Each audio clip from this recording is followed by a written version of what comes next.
الحمد لله رب العالمين الرحمن الرحيم مالك يوم الدين إياك نعبد وإياك نستعين اهدنا الصراط المستقيم صراط الذين أنعمت عليهم غير المغضوب عليهم ولا الضالين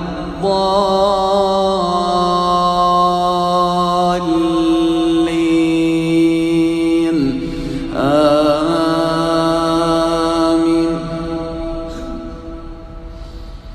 الله خالق كل شيء وهو على كل شيء وكيل له مقاليد السماوات والأرض والذين كفروا بآيات الله أولئك هم الخاسرون.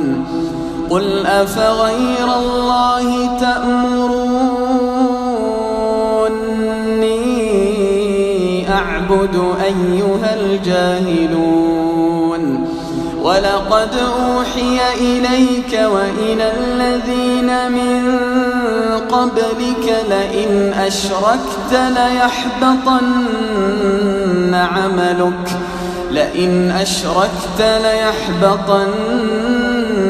عملك ولتكونن من الخاسرين. بل الله فاعبد وكن من الشاكرين. وما قدر الله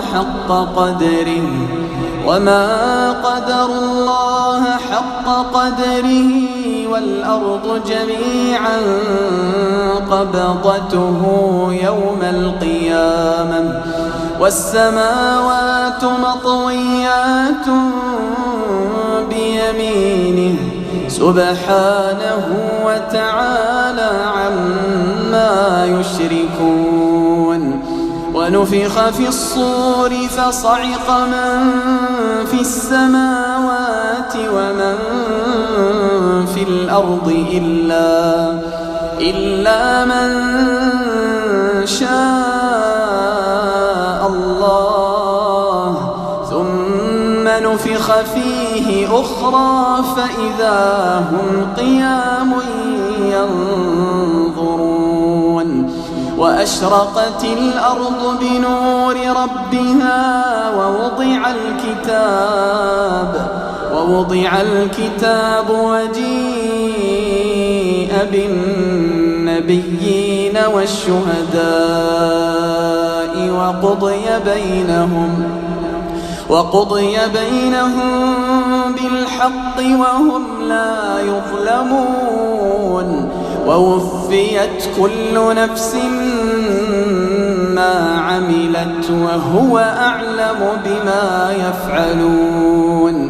وسيق الذين كفروا إلى جهنم زمرا حتى إذا جاءوها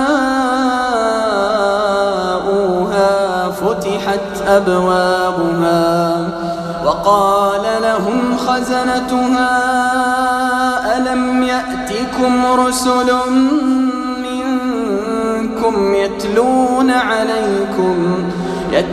عليكم آيات ربكم وينذرونكم لقاء يومكم هذا؟ قالوا بلى ولكن حقت كلمة العذاب على الكافرين.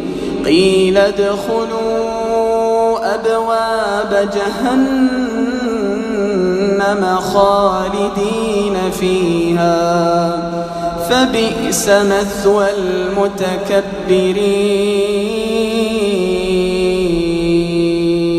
وسيق الذين اتقوا ربهم إلى الجنة زمرا حتى إذا جاءوها وفتحت أبوابها وقال لهم خزنتها سلام عليكم طبتم فادخلوها خالدين وقالوا الحمد لله الذي صدقنا وعده وأورثنا الأرض نتبوأ من الجنة حيث نشاء فنعم أجر العاملين وترى الملائكة حافين من حول العرش يسبحون بحمد ربهم وقضي بينهم بالحق وقيل الحمد لله رب العالمين.